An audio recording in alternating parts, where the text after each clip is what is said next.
Pada sore hari ini kita akan berbicara tentang kesempatan terakhir yang berkemas-kemas juga dapat masuk ke kekekalan.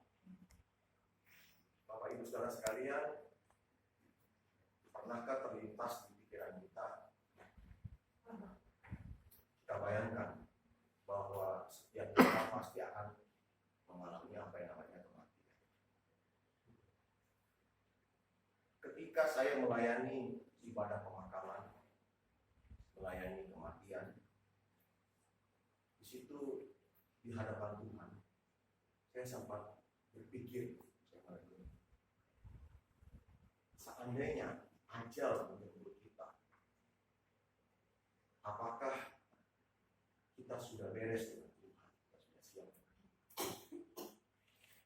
ataukah masih ada hal-hal yang belum kita bereskan dengan Tuhan, sehingga membuat kita ketika bertemu dengan Tuhan kita belum siap.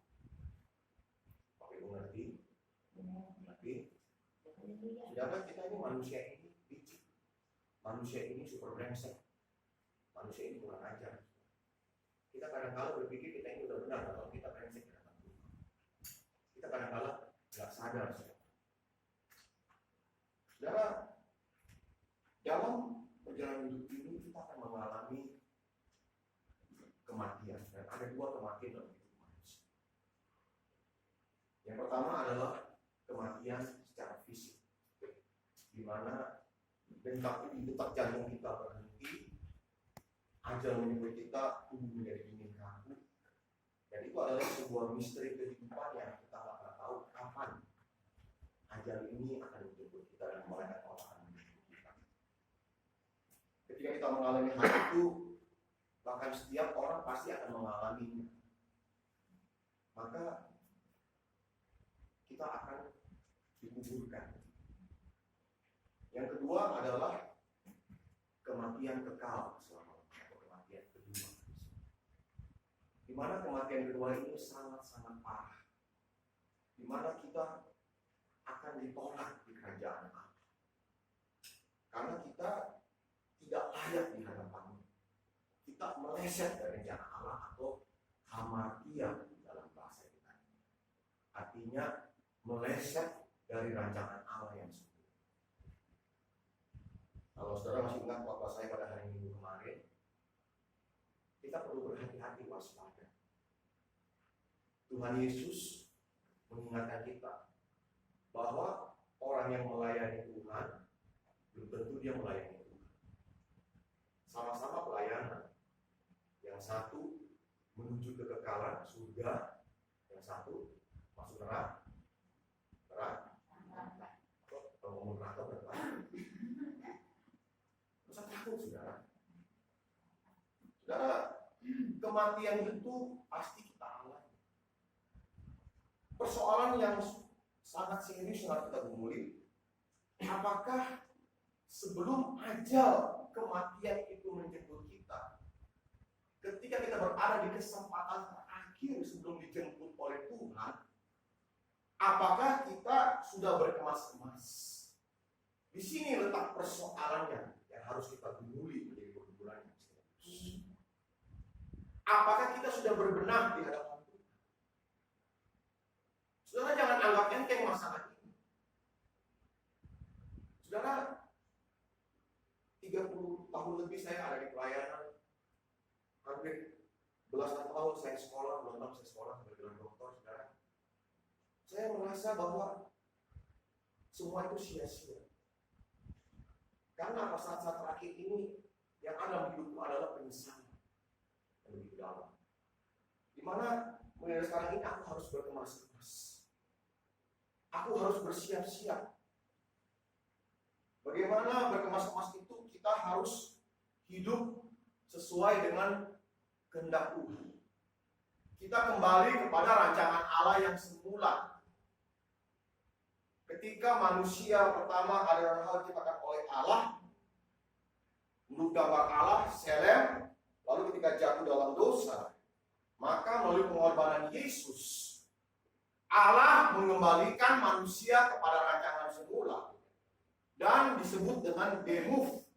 Artinya sebuah perjuangan untuk mencapai standar Allah yang sempurna. Saudara ngerti? Ngerti? Jangan nanti pulang ini, itu Pak Lukas ini ngomong apa? Iya tuh, ngomong ya. Saudara, ini saya bicara serius. Makanya kalau ada saudara di sini masih main-main, apalagi di masa pandemi COVID-19 ini, sadar saudara, waspadalah. Tuhan Yesus berdiri di depan pintu, dia mengetok. Waspadalah, berjaga-jagalah, hati-hati. Karena waktunya sangat singkat, waktunya sangat dekat. Tuhan akan segera datang. Kerajaan Allah akan segera dibangun. Sudah amin? Haleluya. Saudara, makanya kalau ada orang Kristen yang anggap sepele masalah ini, saya kasihan, saudara. Saya kasihan. Saya takut jangan-jangan nanti orang itu nggak masuk surga. Tadi pagi saya bangun jam 2. Saudara, saya tidur dari malam lalu jam 11. Jam 2 saya bangun, saya berdoa. Jam 3:04, saudara, saya duduk, saya membaca firman. Saya berduduk. Dalam doa itu saya mulai merenung. Saya mulai memandang wajah Tuhan secara antropomistis atau antropomos, di mana memandang wajah Allah dan melihat bagaimana muka Allah terhadap kita, apakah Allah tersenyum dengan kita. Ada banyak orang-orang yang beribadah mencari Tuhan, tapi dia tidak memandang wajah Allah. Dia tidak berusaha untuk melirik kira-kira Tuhan berkenan nggak ya sama cara hidup saya ini? Kira-kira Tuhan senang nggak? Apakah aku ini pantas nggak, layak nggak masuk di kekekalan? Melalui kelakuanku, melalui sifatku ini, cara aku melayani, kira-kira Tuhan berkenan? Saudara, kita harus memandang wajah Allah, melihat bagaimana bibirnya, apakah dia tersenyum. Ya Tuhan pandang tersenyum. Hai jemaat GSKI oleh Bapak, aku mengasihi engkau, masuk ke kekekalan. Tapi coba, kalau saudara menyebalkan, Tuhan tersenyum nggak? Tersenyum nggak? Boro-boro Tuhan, malaikat kayak wajah saudaranya mungkin dia bohong buka di dapur. Tuhan nggak pernah senyum. Ini yang saya takutkan. Kematian yang kedua ini bahaya sekali, kematian kekal selama-lamanya. Di mana kita ditolak oleh kekekalan. Tubuh kita binasa, jiwa roh kita masuk neraka. Ini yang harus kita pertimbangkan, kita gumuli pada hari-hari ini.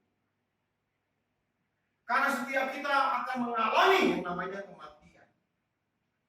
Ketika detak jantung berhenti, tubuh kaku menjadi dingin, maka di situ tidak ada kata lagi untuk menyesal. Ketika kita berjumpa dengan Tuhan, kita mungkin bisa berkata, Tuhan, aku mengasihi engkau, aku mencintai engkau Tuhan. Tuhan bilang, lu gombal lo, lu munafik lo, lu kurang ajar lo, terlambat.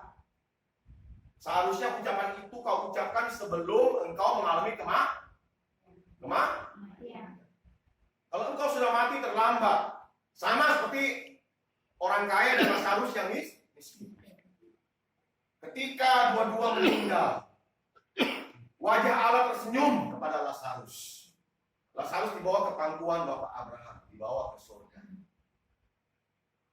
Sedangkan orang kaya ini dibawa ke Hades, dalam bahasa Yunani artinya neraka, tempat yang sengsara.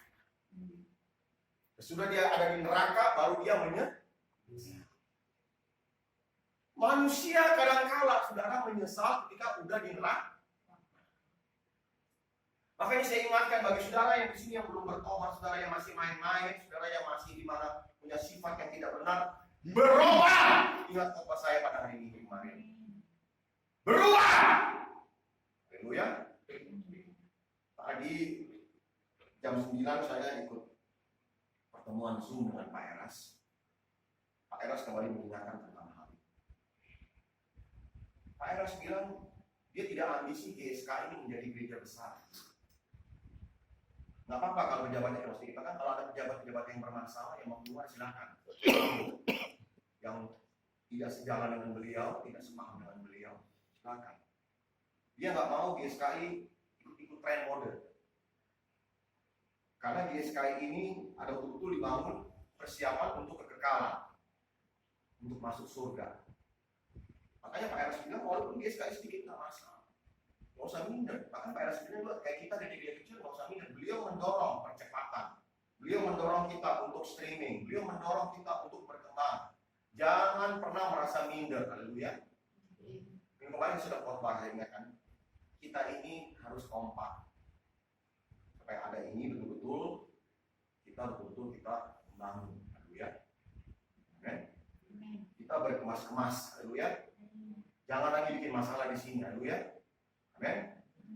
Kalau ada yang tidak sejalan, ya monggo, silakan. Boleh keluar kok.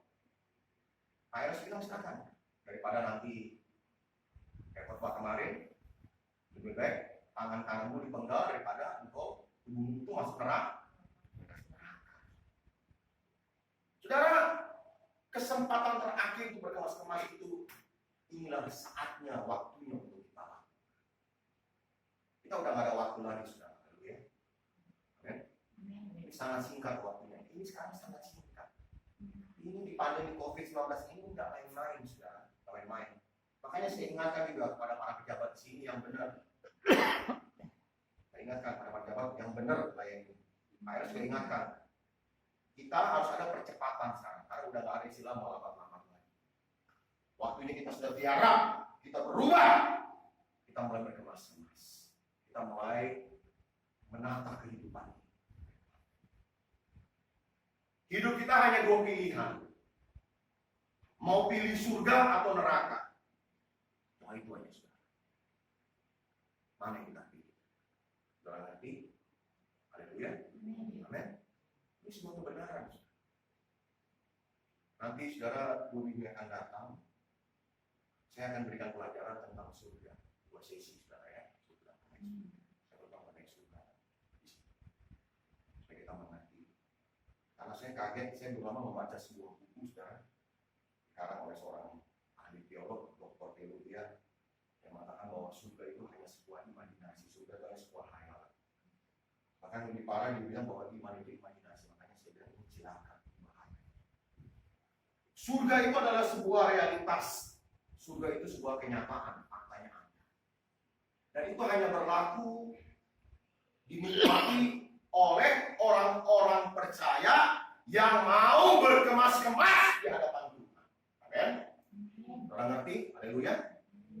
Mereka yang berhak mewarisi surga. Tapi orang Kristen yang sembrono, sontoloyo, yang gak karu-karuan, tempatnya ada di Hades. Nah, karena itu mari kita baca firman Tuhan pada sore hari ini. Kita baca beberapa ayat di sini. Kita akan baca pertama surat Korintus yang kedua, pasal 5 ayat pertama sampai yang kedua. Yang di firman Tuhan kita baca Filipi 3 ayat 7. Apa 13 Surat Korintus yang kedua atau 2 Korintus pasal 5 ayat yang pertama sampai yang kedua. Tolong belakang perhatikan, jangan ngobrol ya. Karena kami tahu bahwa jika kemah tempat kediaman kita di bumi ini dibongkar, Allah telah menyediakan suatu tempat kediaman di surga bagi kita. Suatu tempat kediaman yang kekal, yang tidak dibuat oleh tangan manusia. Selama kita dalam kemah ini, kita mengeluh karena kita rindu mengenakan tempat kediaman surgawi di atas tempat kediaman kita yang sekarang. Dalam Filipi pasal yang ketiga, ayat yang ke-7 sampai dengan 8. Tetapi apa yang dahulu merupakan keuntungan bagi